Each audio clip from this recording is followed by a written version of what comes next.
क्या आप मुझे बता सकते हैं कि एक इंसान महारथी कब कहलाता है? क्या तब जब वो अपनी फील्ड में सबसे बेस्ट बनता है, या तब जब वो अपने काम को कंसिस्टेंटली बेहतर ढंग से करता है? जी नहीं, एक इंसान महारथी तब कहलाता है जब वो कभी फेल भी हो जाए तो उस फेलियर से और भी ताकतवर बन के उभरे।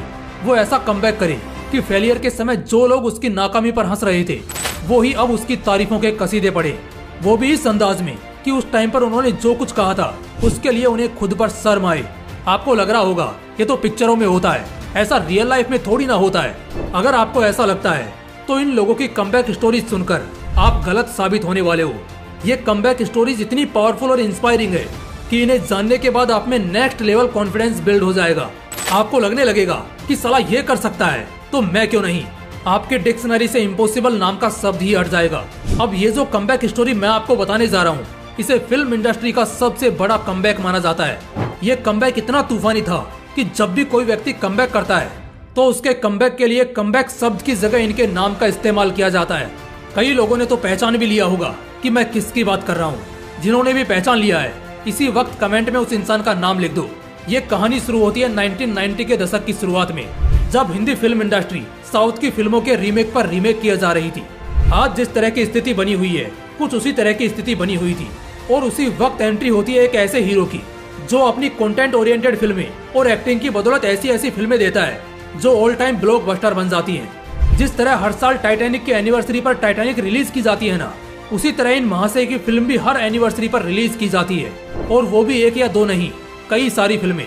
1990 से 2014-15 तक इनकी जो रेलगाड़ी बुलेट ट्रेन की रफ्तार से बॉक्स ऑफिस पर दौड़ रही थी वो अब पैसेंजर ट्रेन से भी धीमी होने लगी थी। 2017-18 तक तो लोग इनके करियर को खत्म मानने लगे थे। लोग कहने लगे थे कि अब इनकी उम्र हो चुकी है, ये एक्टिंग नहीं कर सकते, इन्हें एक्टिंग छोड़ देनी चाहिए। और लोगों की बात कुछ हद तक सच भी दिखाई दे रही थी, क्योंकि 2018 के बाद वो 4 साल तक फिल्मों से दूर रहे। लेकिन 4 साल बाद 25 जनवरी 2023 को जलजला आया। उसने बॉक्स ऑफिस पर आज तक के सारे रिकॉर्ड तोड़ दिए।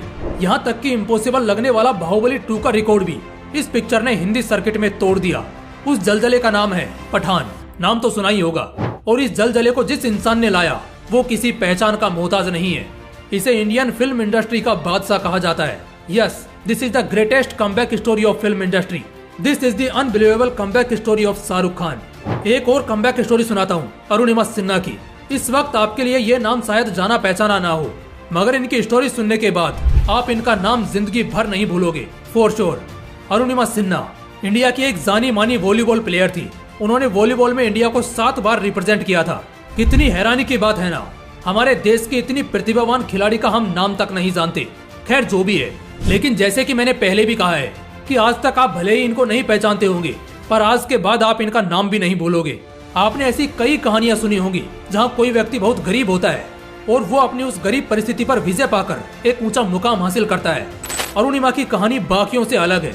अलग क्या, इनकी कहानी तो उन सभी से ज्यादा इंस्पायरिंग और पावरफुल है। अरुणिमा ने इंडिया की इतनी बड़ी वॉलीबॉल प्लेयर बनने के लिए तो स्ट्रगल किया ही, मगर इनकी जिंदगी का असली स्ट्रगल स्टार बनने के बाद शुरू हुआ। दरअसल हुआ यूं, अरुणिमा काम के सिलसिले में ट्रेन में सफर कर रही थी। सफर के दौरान चोरों की टोली ने उन पर हमला कर दिया। हाथापाई के दौरान अरुणिमा ट्रेन से नीचे दूसरी पटरी पर गिर गई। उस पटरी पर अचानक से दूसरी ट्रेन आ गई, जिसमें अरुणिमा को अपने दोनों पैर गंवाने पड़े। एक लड़की जिसके पास पैर ही नहीं है, उसका वॉलीबॉल खेलने का सपना तो वहीं चकनाचूर हो गया। आप सोच सकते हैं कि उसके बाद अरुणिमा की जिंदगी कैसी रही होगी।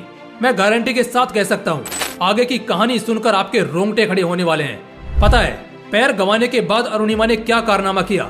उन्होंने ऐसी स्थिति में भी दुनिया के सबसे ऊंचे माउंटेन माउंट एवरेस्ट की चढ़ाई की, और विकलांग हो गए यह कारनामा करने वाली वो पहली लेडी बनी। यही नहीं, इसके बाद अरुणिमा ने दुनिया के 7 महाद्वीपों के सबसे ऊंचे पर्वतों की चढ़ाई की।